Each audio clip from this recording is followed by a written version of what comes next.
Shifting focus to the Israel-Hamas war and the developments coming in from there, Israeli Prime Minister Benjamin Netanyahu has reiterated that nothing will stop Israel from continuing the war in Gaza until it defeats Hamas. And amid the mounting pressure, Israel's foreign minister also says that the war will continue with or without international support. Listen in. שם את ההתחלה של ההבנה שאנחנו נחושים להמשיך עד הסוף ולחסל את הגוף הזה.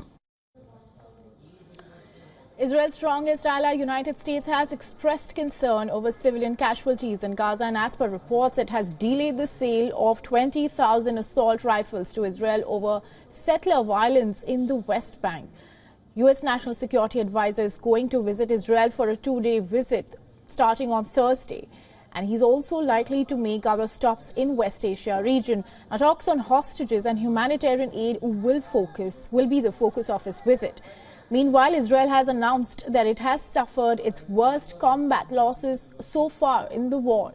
Israel reported 10 of its soldiers killed in the past 24 hours, including a colonel commanding a forward base and a lieutenant colonel commanding a regiment. 86 חללים, 86 קברים חדשים נוספו בהר הרצל בלבד מאז מתקפת הרצח של ה-7 באוקטובר. מחיר כבד, כבד מאוד. אבל המטרה שלשמה נפלו היא מטרה ראויה.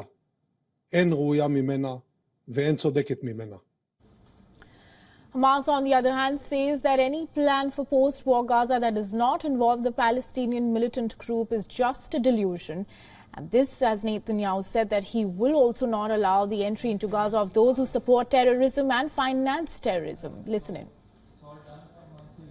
إن أي رهان على ترتيبات في غزة أو في القضية الفلسطينية عامة دون حماس وفصائل المقاومة هي وهم وسراب. هي وهم وسراب. هي وهم وسراب. Israeli army released footage showing troops fighting in the southern Gaza, and Israel has intensified its attacks in the region after the fighting renewed following a brief pause.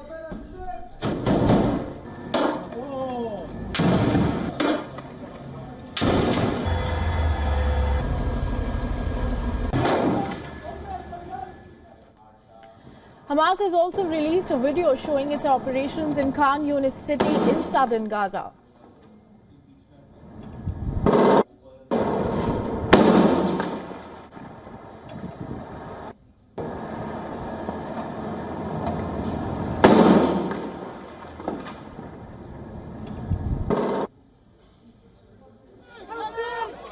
These are the scenes of Rafah in south. In the aftermath of Israeli strikes, people could be seen being being rushed to hospitals in ambulances.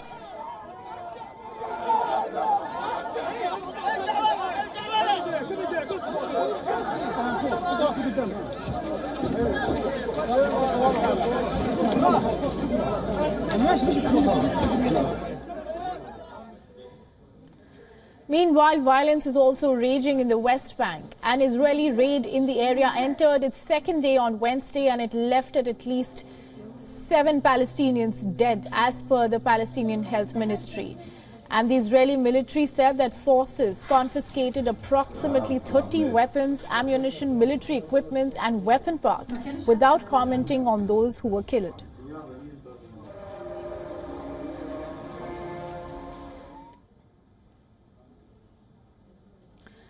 The October 7th attack on Israel triggered a full-blown war. Israel now wants to eliminate the Hamas terror group from the face of the earth in order to protect itself from any other October 7-like attack in the future.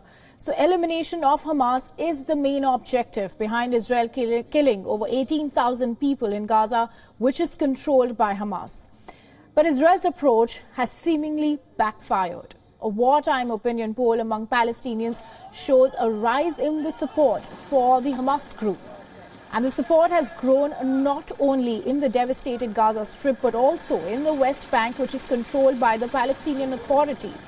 And in the West Bank, nearly 90% of the population feels that President Mahmoud Abbas must resign.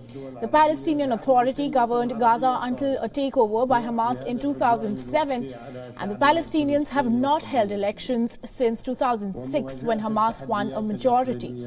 The polls show 57% of respondents in Gaza and 82% in the West Bank believe that Hamas was correct in launching its October 7th onslaught. Now, a large majority believes Hamas's claims that it acted to defend the Al-Aqsa Mosque in Jerusalem and win the release of Palestinian security prisoners. And only 10% say that they believed that Hamas has committed war crimes, with a large majority saying that they did not see videos showing the terrorists committing atrocities in Israel. At the same time, 44% in the West Bank say that they support Hamas, up from just 12% in September. In Gaza, the terror group enjoys 42% support, up from 38% 3 months ago. Now, the survey was conducted among 1,231 people in the West Bank and Gaza between November 22 to December 2nd. So the support for Hamas has clearly grown in Palestine. And even after its brutal attack on Israel dragged the region into a full-blown war, which saw thousands of civilians killed and displaced. And even after experiencing personal sufferings for the actions of Hamas, the people are still backing their actions.